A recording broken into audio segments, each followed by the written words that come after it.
Welcome to Amaka Intellectual Factory, where I host podcasts and many other interesting stuff. Oppenheimer post-watch movie review.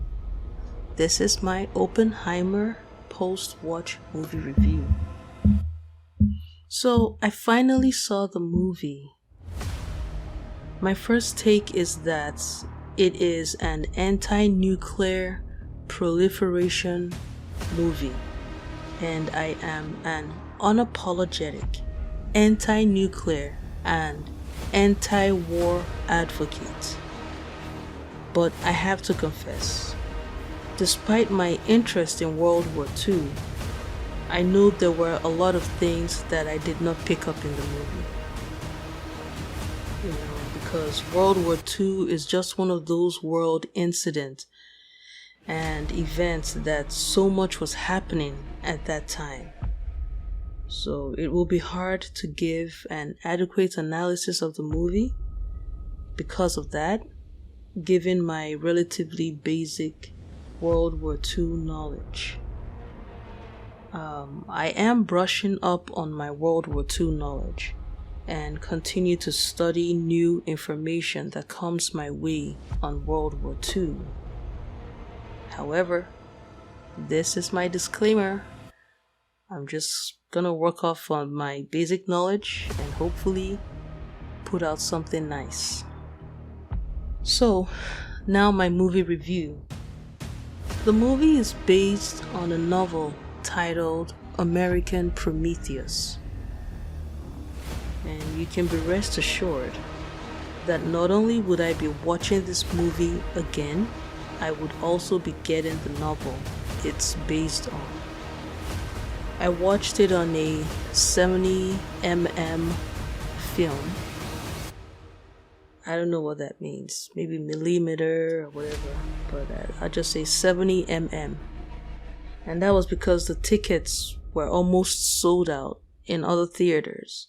And the only available seats, or the few available seats, were in the 70mm theater. So I asked the guy, what's this 70mm? Is it gonna affect the quality of what I'm watching? He said, no, it's still gonna be like regular movie theater, the same quality. I said, okay, I got the ticket.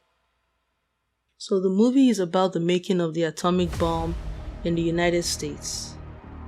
And through the movie, I learned that Oppenheimer did not invent the atomic bomb. I don't want any overzealous critic using this to come back at me later on when I brush up on my World War II knowledge. And they're like, hey, didn't you say sometime in July 2023 that you didn't even know Oppenheimer did not invent the atomic bomb? I don't want any overzealous critic coming at me like that. But the fact of the matter is, as a Nigerian woman, as an African woman, World War II is not one of the topics that we have constant conversations about. As a matter of fact, that's part of the reason why I have my channel. It's very important for Africans, Nigerians, Igbo women to start to pick interest in subjects like this, because it is events of this nature that shapes our future. So as I was saying, I just had to chip that in.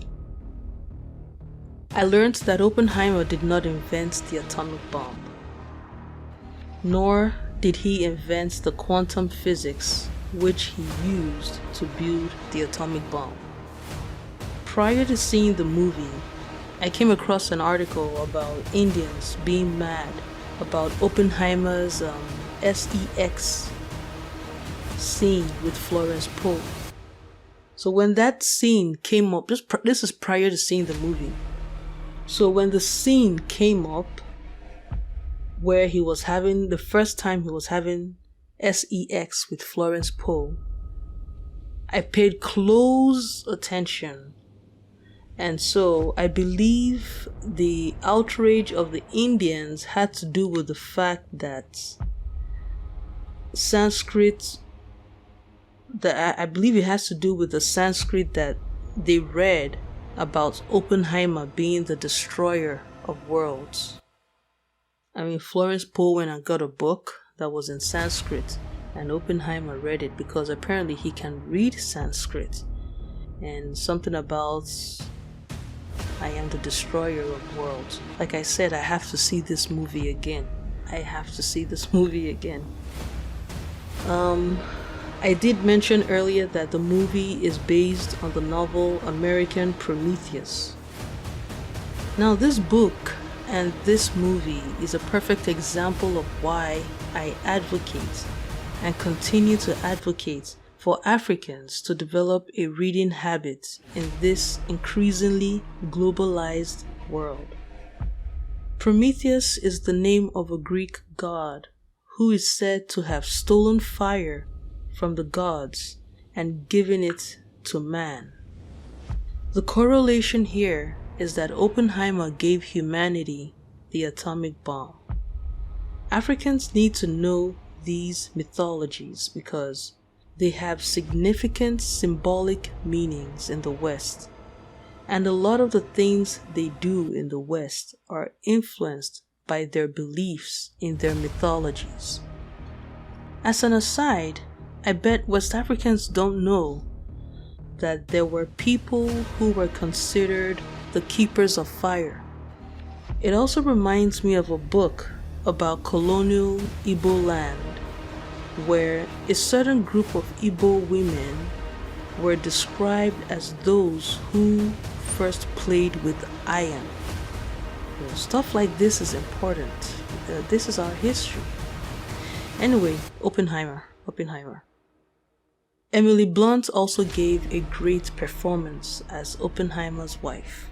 Actually, every actor in the movie gave a stellar performance.